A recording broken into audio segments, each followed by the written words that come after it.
Alright, so this is my own personal vehicle. It's a 2014 Ford Edge Limited. I have a hitch on it, but it's starting to come apart right here away from the frame simply because there was no holes there originally. So I drilled through the bottom side of it with a 1/2-inch stepper bit and my drill. I got the stepper bit about a 1/2 inch out from completely sank. So in order to get all of this accessible, you have to remove the exhaust, of course. Just drop it down. There is a flex pipe up in the front. You disconnect the back two first, that one there, this one here, and then your last one is that one in the center right there. You drop it down, let it sit on the ground. Then there's a plate that's right up under here. That one there. So it's usually mounted, but when you put this hitch in, the bolt holes are covered. You can see the indentions there from this. So this sandwiches that piece of aluminum underneath. Let me slide them under here. I have my wiring harness ran out the grommet that's in the back hatch. That way I don't have to worry about tucking it back inside when I'm done with it. These are carriage head bolts, and they sit inside of these brackets here. The last bolt that I referred to earlier is here, and it will separate if you don't have that bolt in there, more especially if you're towing like I am. I have a trailer that's about 900 pounds too heavy for the vehicle, and of course it just sags in the back end, so I want to fix that by putting another bolt in the back section here, which utilizes these holes. The other 4 bolts are pre-drilled. There's a spot to send the bolts through. I believe it was these holes here. With this kit, they come with wire fish that thread on the end of these bolts. You want to put this bracket through first. Sorry, the bolt through while it's on the wire fish, of course. Put the bolt in, put the bracket in. Let me rephrase this, sorry. You put the wire fish out, going in through this hole, coming out that hole. Put your pieces together and then pull all of it through the hole. So you want to put the bracket through first and then the bolt. Unless you go the opposite way around, then you want to put the end of the wire fish through this hole and come out this hole. I find it easier doing it the other way.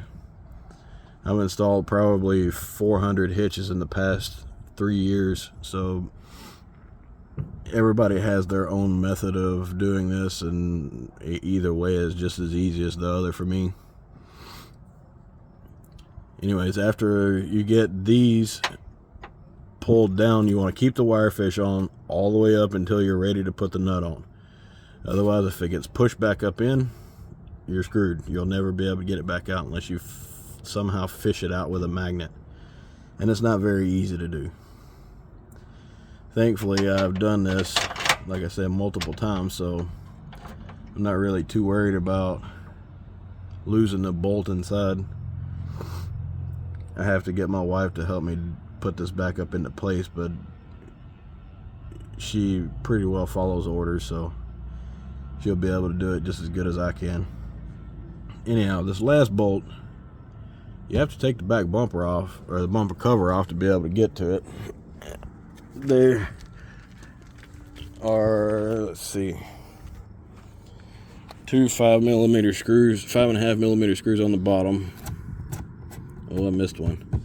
There's one here, 2 here, 1 here. You take them off on both sides. You've got the push clips in here, which these are, sorry, wrong screw.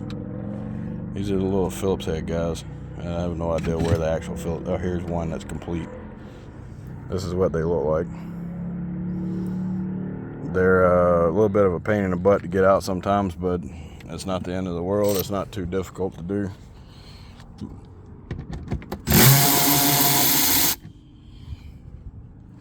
After you get all of these out, you're going to have to disconnect these. And if I'm not mistaken, once you get it out far enough without it falling all the way to the ground, you can unplug all of these at the same time.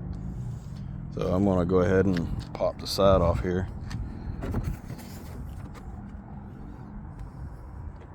Maybe I can get it to pop off this clip.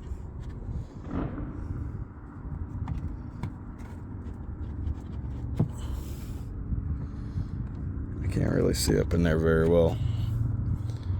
I have the lenses that darken in the sun, so it's a little difficult to see whenever it starts getting kind of dark out, although it's not that close yet.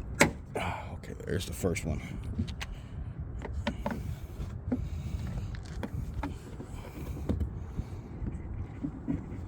I gotta sit you down for a second. Alright, so while holding here, grab here where the exhaust mounts, wiggle up and down where the exhaust mounts, and then pull this out slightly at the same time. I don't want to pull this out too fast because all of these sensors do work. Now if I can just find, oh, there's the plug right there. So I'll just sit this back into place and go underneath.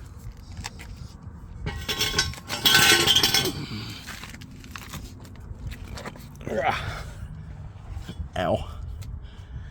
Alright, so this plug is to the sensors. I guess I thought it was to a factory wiring harness. Uh-oh. Alright, I'm going to sit you down right here so I can use both hands and unplug this. There is a squeeze tab on the top of it. Push the whole thing in and pull out. And Bob your uncle.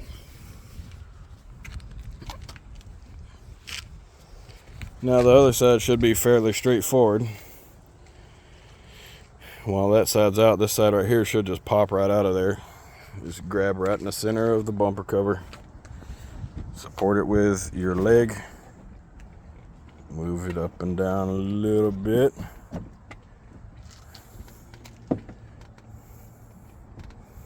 Oh, I lied. It's not going to come off that easy. Alright. Back on there for a minute. Uh-oh, maybe it's gonna come off now. I just heard it click over here. Okay, 1 second. Alright, so I did do this side very similar to the other side. This is the driver's side here, the passenger side. And then the hole that you're trying to access is down in there, so it would be easier just taking this off. It's 3 nuts, sorry, right here. There, and then one back there. These are all accessible from the back side of it. After you get these out, you can drop the carriage bolts down through the hole. And I'm pretty sure these are 13 millimeter. I'll go grab a 13 and come right back. Okay, so these are 13 millimeter. My impact doesn't have the keeper on it anymore, so it just likes to fall off the end of the gun.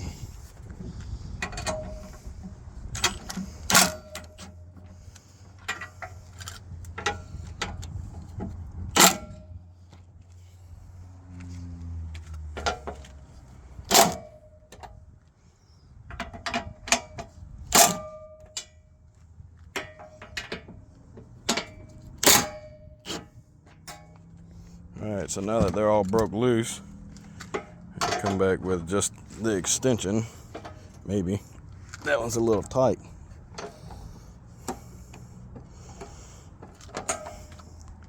Should probably spray these down with WD-40 or something before taking them loose. That way if there's anything on the threads, it'll just slide right over it. Put these up in the back in hopes they don't get lost. Yeah, they're a little tight. Give me a second, I'll spin these all off and be right back. Alright, so now that that's done, you can see clear as day into the other holes here. It seems I might have gotten this one wrong from the start. This last carriage right here was turned sideways. If you're in the salt belt, it probably wouldn't be a bad idea to go ahead and spray some paint or primer inside of here, just so you don't have to worry about it rusting. You know, bare metal and all. Sorry, you can only see my big hand inside of here. Alright, so that hole's not quite big enough yet.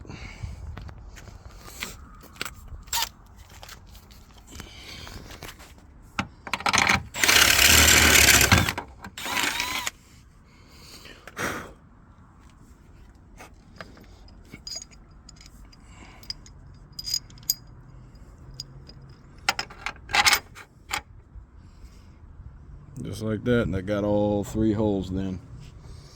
Now I'll go ahead and drill this other side out just to make sure that it went all the way through. I think it did. Yes, it did. And finding the last bolt. Oh, I see it.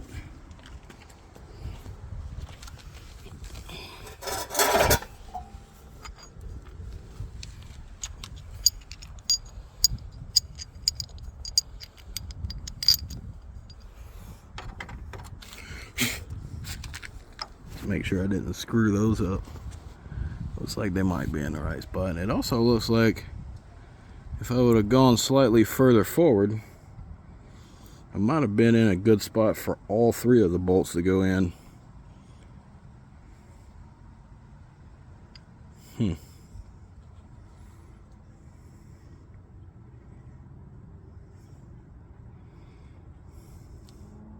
No, I wouldn't have either, because the last 2 holes are way too close together, and those are completely backwards from that.